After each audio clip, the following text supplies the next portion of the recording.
오늘 하나님께서 우리에게 주시는 말씀은 골로새서 3장 1절에서 11절까지 말씀입니다. 골로새서 3장 1절에서 11절까지 말씀입니다. 신약성경 326쪽입니다. 골로새서 3장 1절에서 11절까지 말씀 같이 보겠습니다. 같이 봅니다. 시작. 그러므로 너희가 그리스도와 함께 다시 살리심을 받았으면 위의 것을 찾으라. 거기는 그리스도께서 하나님 우편에 앉아 계시느니라. 위의 것을 생각하고 땅의 것을 생각하지 말라. 이는 너희가 죽었고 너희 생명이 그리스도와 함께 하나님 안에 감추어졌음이라. 우리 생명이신 그리스도께서 나타나실 그때에 너희도 그와 함께 영광 중에 나타나리라.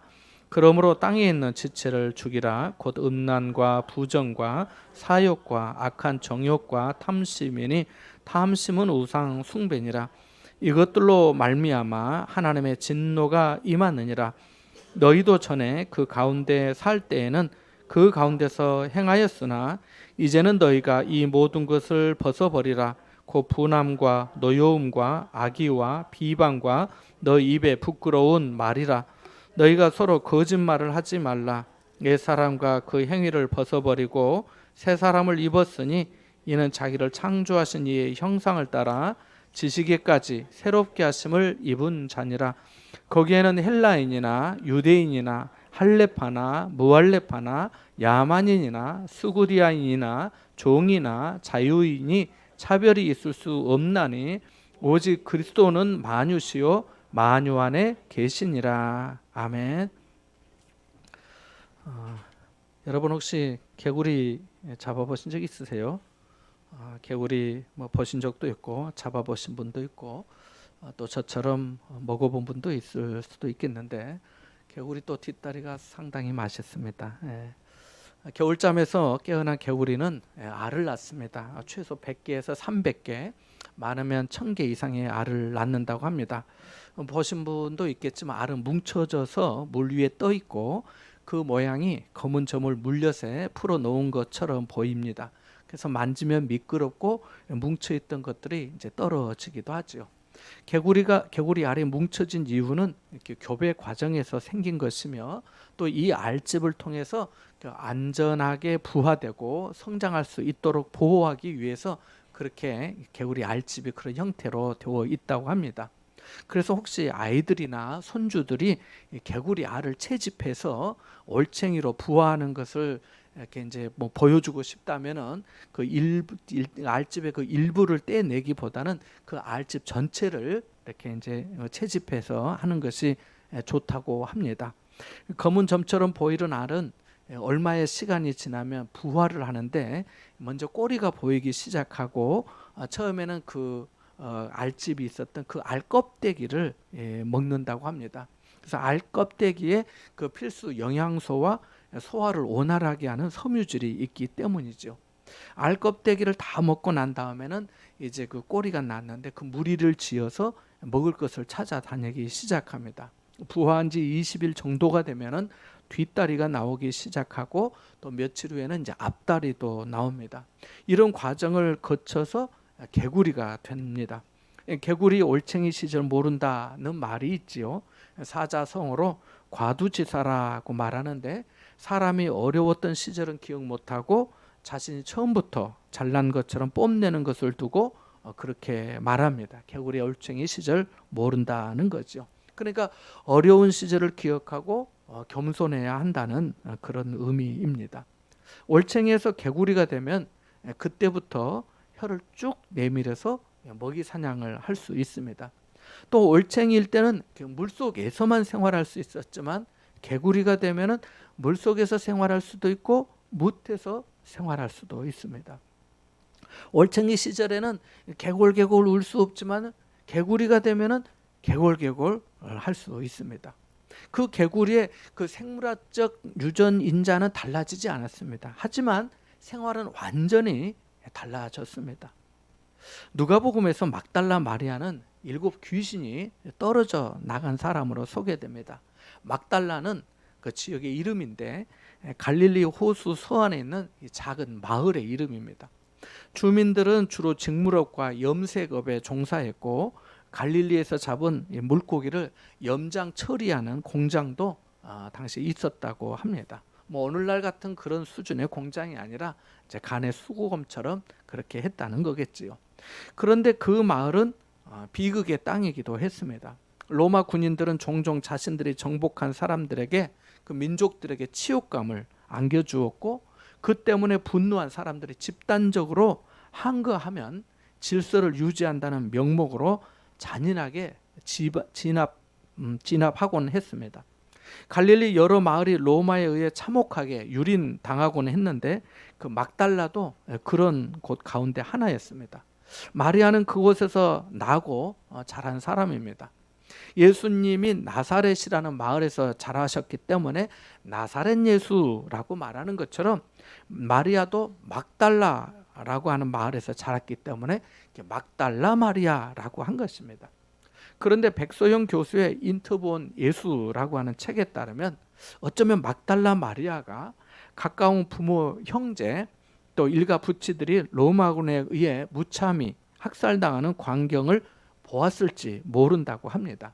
그의 상상력에 따르면 막달라 마리아가 이렇게 말하는 장면이 나옵니다.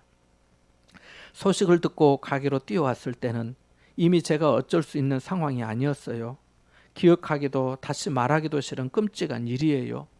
하지만 눈을 감으면, 아니 눈을 뜨고 있어도 가게에 갇혀 로마 군인들이 지른 불에 쓰러져 가던 7사람, 제 가장 소중한 가족과 친구들의 얼굴이 생생하게 보이고 그들의 비명이 귓가에서 날카롭게 울렸습니다.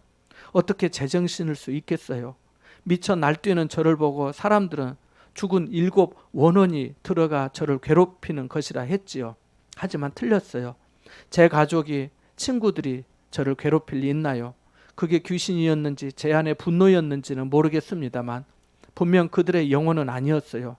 다만 전 분노와 두려움에 휩싸여 미친 여자처럼 거리를 헤매었죠. 제 눈에는 세상이 온통 불에 타고 있는 것처럼 보였어요. 군복을 입은 사람들은 다 그때 그 자리에서 희죽거리던 로마 군인들 같이 보였고요.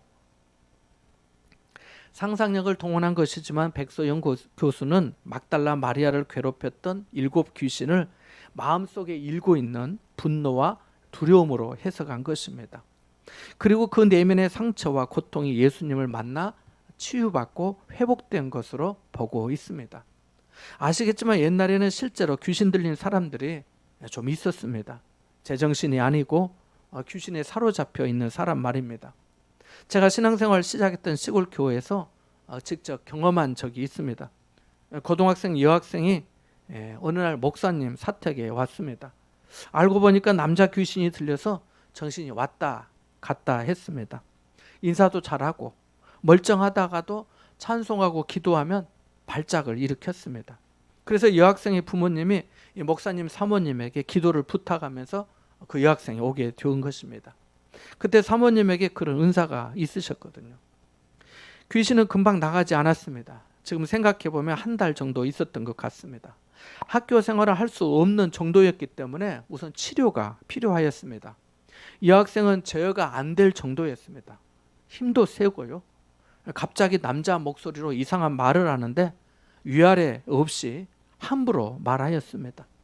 저도 몇 번 사모님과 함께 그 여학생의 치유를 위해서 기도하고 찬송할 때 참여하였습니다. 그때가 제가 고등학교 막 졸업하면서 시골에서 농사 짓고 있던 그런 때입니다. 멀쩡하던 여학생이 갑자기 남자 목소리로 이상한 말을 하니까 무서웠습니다.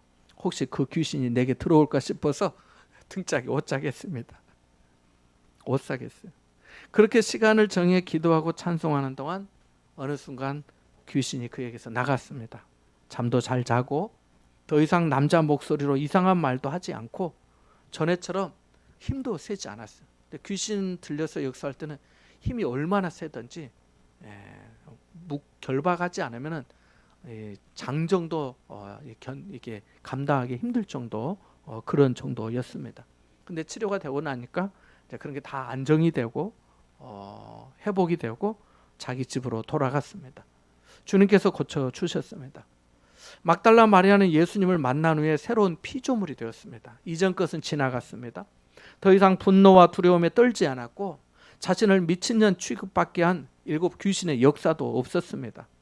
그녀는 예수님을 만나고 고통에 몸부림치며 땅바닥을 기는 듯한 삶을 더 이상 살지 않게 되었습니다.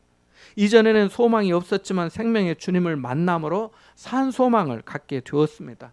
이전에는 사람들에게 좋지 못한 모습으로 주목을 받고 손가락질을 받았지만 이제 좋은 모습으로 주목받게 되었습니다.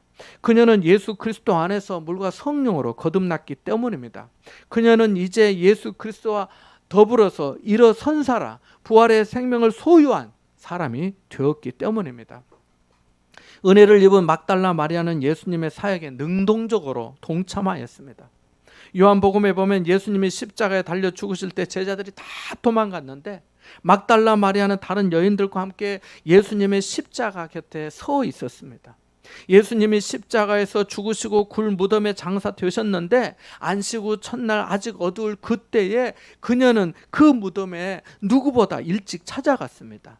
그녀는 주님의 무덤이 빈 무덤인 것을 베드로와 요한에게 가장 먼저 찾아가 알렸습니다. 부활하신 예수님의 생생한 그 첫 일성, 그 음성도 제자들보다 그녀가 먼저 들었습니다. 예수님께서 그녀에게 마리아야 라고 하셨거든요. 그리고 그는 제자들에게 가서 내가 주님을 보았습니다. 주님께서 내게 이렇게 말씀하셨어요 라고 하였다고 요한복음 20장 28절에 말씀하고 있습니다. 전에는 7 귀신이 들려서 정신이 없이 살고 사람들에게 비웃음과 조롱과 수치를 당하고 마음의 깊은 상처와 분노와 두려움으로 소망 없이 사는 인생이었지만 그녀는 예수님을 만나고 완전히 달라졌습니다. 예수 그리스도의 복음이 전해지는 곳마다 예수님의 십자가와 부활의 사건이 전해질 때마다 막달라 마리아의 신앙과의 행적은 주님 오실 때까지 수많은 사람들에게 계속 증거될 것입니다. 그녀는 한 시대를 살았지만 믿음으로 지금까지도 우리에게 증언하고 있기 때문입니다. 그녀는 땅을 딛고 살았지만 땅의 것만 찾지 않고 하늘을 바라보며 살았기 때문입니다. 본문의 말씀도 마찬가지입니다. 바울은 골로새의 성도들을 생각하며 계속 권면합니다. 그들을 위해서 기도할 때마다 감사하였고 그들 안에 하늘에 쌓아둔 소망이 있음을 알고 칭찬까지 하였지만 다시 권면합니다. 왜요?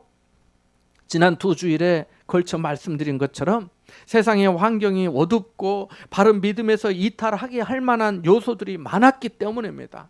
돼지 고기 먹으면 안 된다, 금식을 정해서 해야 한다는 등의 율법주의적 이단이 그러하고, 결혼하면 안 된다는 금욕주의적 이단이 그러하고, 겸손한 척하거나 천사를 숭배하는 그 신비주의적 이단들의 유혹이 많았기 때문입니다. 다 속여서 그들의 영혼을 삼키려고 하는 일들이 많았기 때문입니다.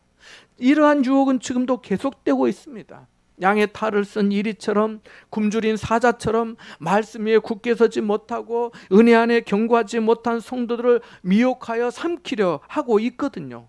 선행을 가장하여 미혹하는 하나님의 교회, 이만희의 신천지, 제7일 안식교, 마리엘 성도 예수 그리스도의 교회, 왕국회관이라고 써있는 여호와의 증인, 통일교, 신옥주의 은혜로 교회, 정명세계 JMS, 신나라 레코드를 운영하여서 막대한 수익을 올리고 있는 김기순의 아가동산 등이 다 그러합니다. 이 외에도 우리가 이름도 모르는 이단들이 많습니다. 자, 그래서 바울은 마귀 사단의 유혹으로 둘러싸인 그 환경에서 믿음을 지키고 있는 성도들을 사랑하여서 이렇게 권면합니다. 본문 1절과 2절을 다시 한번 읽어볼까요? 같이 봅니다. 시작.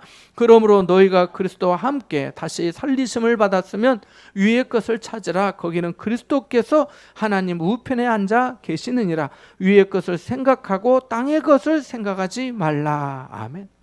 바울은 성도들에게 어디를 봐야 하고 무엇을 찾아야 할지 말합니다. 앞에 1장 14절에서 예수님 안에서 우리가 속량코 죄사함을 받았다 하고 1장 15절에서 그는 보이지 아니하는 하나님의 형상이요 모든 피조물보다 먼저 나신 이라 하고 16절에서는 만물이 그에게서 창조되었다고 하고 만물이 그로 말미암까 그를 위하여 창조되었다 하고 1장 17절에서 그가 만물보다 먼저 계시고 만물이 그 안에 함께 서고 18절에서 그가 교회의 머리이시며 근본이라 하고 1장 19절에서는 하나님 아버지께서 모든 충만으로 예수 안에 거하신다 하고 2장 3절에서는 그 안에 지혜와 지식의 모든 보화가 감추어져 있다 하고 2장 6절과 7절에서는 너희가 그리스도 예수 안에서 행하고 그 안에 뿌리를 박으며 세움을 받아 교훈을 받은 대로 믿음에 굳게 서서 감사함을 넘치게 하라 하였습니다. 그러니까 바울은 줄곧 예수 그리스도의 주님 되심, 그분으로 말미암아 창조되고 그분으로 죄 사함을 받고 그분에게 지혜와 지식의 모든 보화가 있고 그분이 교회의 머리시며 그분 안에 행할 것을 다양한 각도로 이야기하였습니다. 그리고 본문에 너희가 그리스도와 함께 다시 살리심을 받았으면 위의 것을 찾으라고 말합니다. 예수 믿는다는 것은 예수 그리스도의 십자가로 말미암아 죄에 대하여 죽고 의에 대하여 살게 되었다는 것입니다. 전에는 하나님 앞에 허물과 죄로 죽은 자였지만 이제는 생명의 성령의 법 안에서 생명과 평안을 얻었다는 것입니다. 전에는 지옥이 목적지였지만 이제는 천국의 영생이 목적지가 되었다는 것입니다. 전에는 단절의 관계였지만 이제는 생명의 관계가 하나님 안에서 되었다는 것입니다. 그래서 위의 것을 찾으라고 한 것입니다. 거기에는 그리스도께서 하나님 우편에 앉으셨기 때문이라고 말합니다. 2절에서는 위의 것을 생각하고 땅의 것을 생각하지 말라고 말합니다. 위의 것과 땅의 것을 대조하고 있습니다. 땅의 것을 생각하지 말라고 했으니 이 단어를 중심으로 위의 것을 생각하면 위의 것을 하늘의 것이라 바꿀 수도 있겠죠. 땅의 것을 생각하지 말라라고 그랬으니까. 그러니까 바울은 거짓 교사들이 추구하는 율법주의적인 규정들, 신비주의적인 어떤 신비적인 경험들을 열망하지 말고 하늘에 쌓아둔 소망을 생각하고 그것을 끊임없이 찾고 찾으라는 것입니다. 사람이 필요하면 하찮은 것이라도 찾게 되어 있습니다. 얼마 전에 목사님, 장로님들과 함께 커피를 마시는데 아니 그 커피숍에서 목사님 한 분이 대뜸 혹시 누구 손톱깎이 가지고 계세요? 그러는 거예요. 그 커피숍에서 누가 손톱깎이를 소지하고 있는 사람이 얼마나 있겠어요? 여러분 뭐 손톱깎이 가지고 다니세요?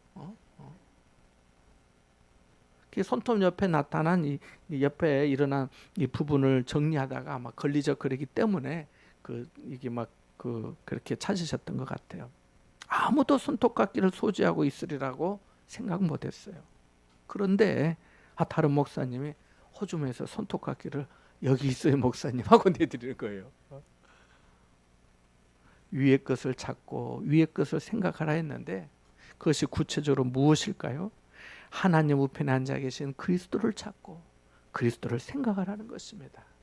그래서 히브리서에서도 너희가 믿음의 주요 온전하게 계신 그리스도를 예수를 바라보라고 그렇게 말씀한 거예요.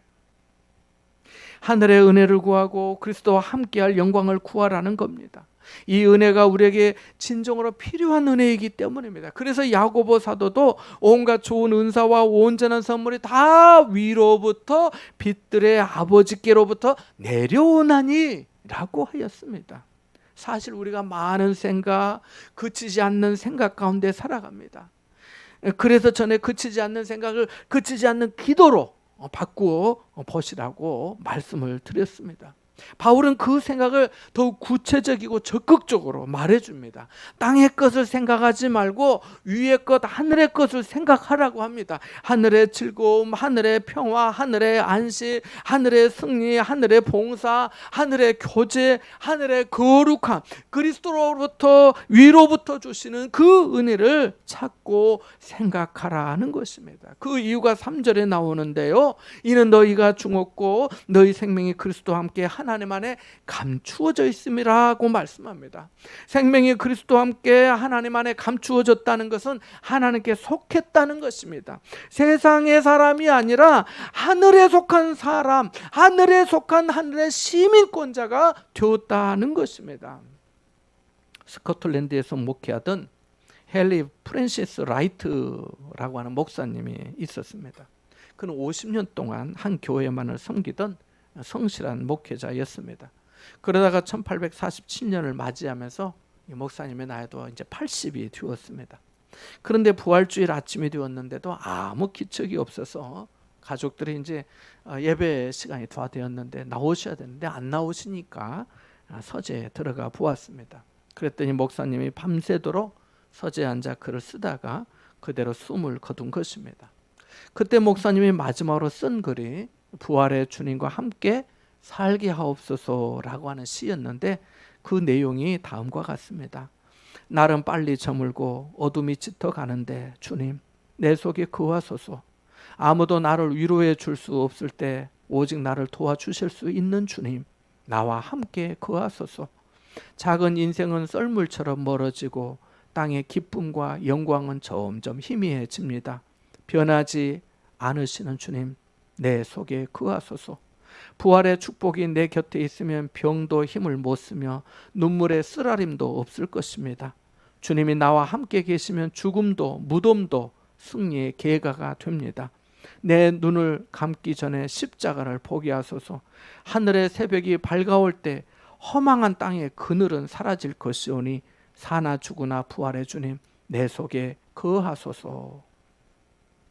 라이트 목사님은 부활의 소망, 위의 것을 찾고 생각하는 믿음으로 마지막까지 살았던 것입니다. 또 우리가 위의 것을 찾고 생각해야 할 이유는 우리의 생명이신 그리스도께서 나타나실 때에 우리도 주님과 함께 영광 중에 나타날 것이기 때문입니다. 이것이 4절의 말씀입니다. 우리가 영광 중에 나타난다고 하는 것은 고린도전서 15장에서 말씀한 것처럼 주님이 다시 오실 때 썩지 아니할 신령한 몸으로 변화되어 주님의 영광에 참여하게 된다는 겁니다. 우리의 신분이 존귀하고 우리의 이름이 영광스럽고 우리의 존재가 거룩하여 생명이신 그리스도와 함께 영원한 영광에 들어갈 거라는 겁니다. 저희 집에 거실을 청소할 때 쓰는 걸레가 있습니다. 물걸레가 있어요. 이 걸레로 거실만 닦는 것이 아니라 베란다 창문 틈도 닦고요. 때로 먼지가 쌓인 신발도 이렇게 닦습니다. 옷장에는 제 양복이 있습니다. 오늘 또 입은 양복이죠. 주일이나 또 정장을 입어야 할 차례에 나갈 때 입곤 합니다. 양복으로 거실을 닦거나 창문 틈을 닦거나 신발을 닦지 않습니다. 왜 그럴까요? 양복은 그런 용도가 아니기 때문입니다. 사람의 심장이 하루에 자그마치 10만 3,700번을 뛴다고 합니다. 우리 몸속에서 1분마다 200개의 세포가 탄생하고 1초에 200만 개가 넘는 적혈구가 모두 새 것으로 교체된다고 합니다. 이것이 나의 힘과 수고로 가능하겠습니까? 지금도 우주 공간에 떠 있는 수많은 항성들이 창조 이래 똑같은 속도로 자전과 공존을 하고 있습니다. 정확하게 자기 위치에서 같은 방향을 향해 돌고 있습니다. 얼마 전에 우리나라에서 인공위성을 쏘아 올렸는데 이것도 항성들이 정확하게 움직이고 있기 때문에 할 수 있는 거 아니겠습니까? 그것이 이렇게 움직이고 저리 가고 한다면 어떻게 할 수 있겠습니까? 이 모든 것이 하나님께서 우리에게 주신 은혜인 줄 믿습니다. 우리의 삶도 그렇습니다.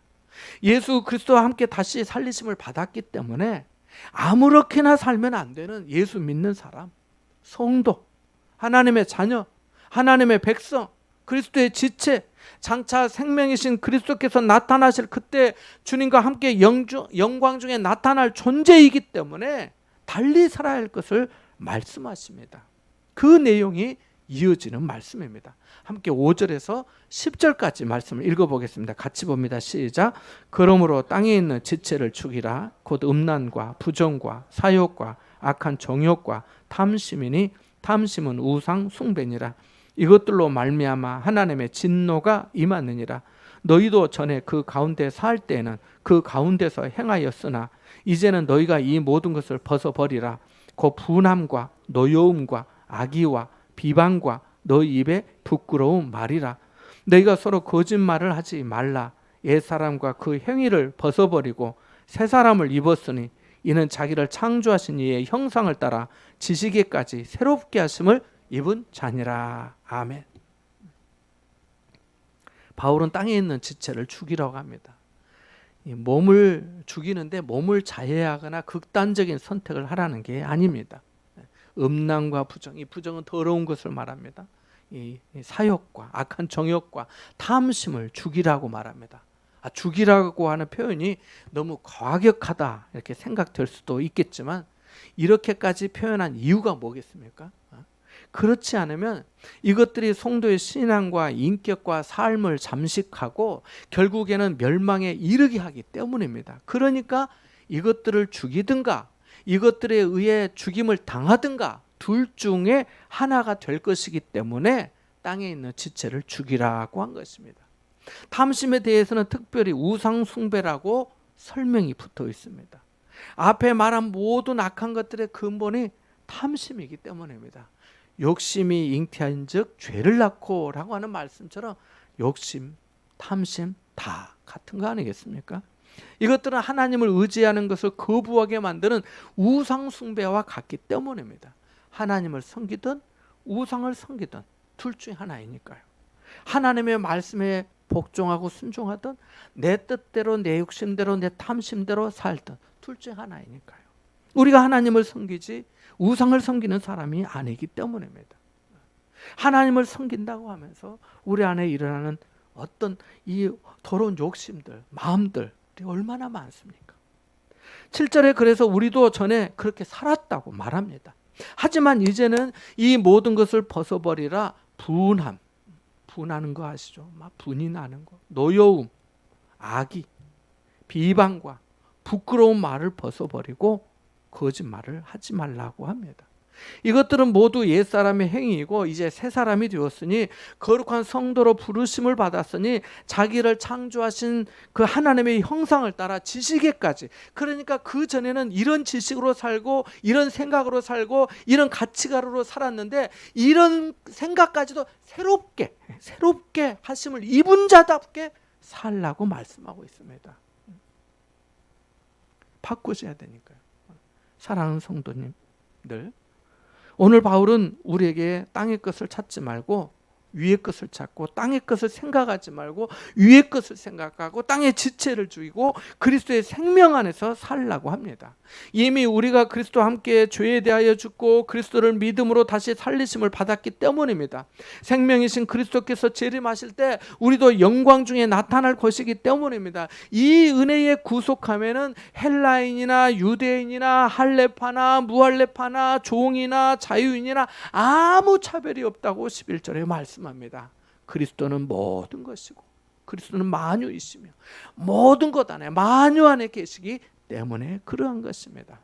처음에 인간이 하나님의 형상을 따라 창조되었던 것처럼 새 사람도 하나님의 형상을 따라 창조되었습니다. 우리가 그러합니다. 이것으로 우리의 지식을 새롭게 해야겠습니다. 내가 새 사람이 되었구나. 내가 예수 그리스도로 새 사람의 옷을 입었구나. 내가 이제 새롭게 살아야지. 내가 세례 받으면서 내가 믿음 생활을 하면서 내가 그렇게 변화되어야지. 하나님께서 나를 새롭게 해주셨으니 내가 그렇게 살아야지 하면서 새로워지는 거죠. 생각이 새로워지고 가치관이 새로워지고 삶이 새로워지고 전에는 분하고 노여워하고 했는데 좀 가라앉고 좀 차분하고 좀 절제하고 좀 기다리고 하나님의 뜻이 있겠거니 하면서 또 하나님 감사합니다. 그래도 이것도 어딥니까 하면서 그렇게 변화되는 거죠. 우리 입술이 변화되고 우리 얼굴이 변화되고 우리의 삶이 변화되고 우리의 성품이 변화되면서 성령의 열매가 맺어지는 거 아니겠습니까? 박정순 집사님이 오늘 같이 교회 오는데 주일날만 기다리지. 하나님이 참 신기하고 놀랍다고. 하나님이 기도해 주신 것들을 들어주셔서 감사하다고 조금씩 그렇게 표현을 하시더라고요. 우리 삶에 여전히 큰 바위와 같은 문제들이 산적해 있습니다. 재정적인 문제가 그러하고, 질병이 그러하고, 취업 때문에 그러하고, 결혼 문제도 그러하고, 마음의 섭섭함이 그러하고, 막힌 듯한 답답함이 그러하고, 마음을 힘들게 하고 좌절감을 안겨줍니다. 이 좌절감 아세요? 좌절감. 다시 일어날 힘이 쫙 빠지는 그 좌절감 말입니다. 그러나 여러분, 이 문제들이 우리의 신분을 바꾸지는 못합니다. 우리를 흔들리게 하고 두려움을 줄 수도 있겠지만, 우리와 함께 하시는 하나님께서 우리 손을 놓지 않으시고 반드시 소망의 항구에 이르게 해 주실 줄 믿습니다. 보이는 것이 없고 잡히는 것이 없고 들리는 것이 없어도 이미 얻은 증거대로 주님의 확실한 약속의 말씀 위에 굳게 서시기 바랍니다. 우리가 땅에서 위로를 얻는다면 얼마나 얻을 수 있겠습니까? 사람을 의지한다면 얼마나 사람이 의지가 될 수 있겠습니까? 내가 다른 사람에게 못 되는데 누가 내게 될 수가 있겠습니까? 하늘의 위로, 하늘의 은혜, 하늘로부터 주시는 능력을 덧입으시고 한 주간도 감사와 사랑으로 승리하시기를 바랍니다. 얼마 남지 않았습니다. 주님을 곧 만나게 될 것입니다. 주님께서 머지않아 오실 줄 믿습니다. 이와 같은 소망으로 위의 것을 찾고 위의 것을 생각하며 하나님께 영광 돌리는 복된 삶이 다 되시기를 주님의 이름으로 축원합니다. 잠시 말씀을 묵상하겠습니다.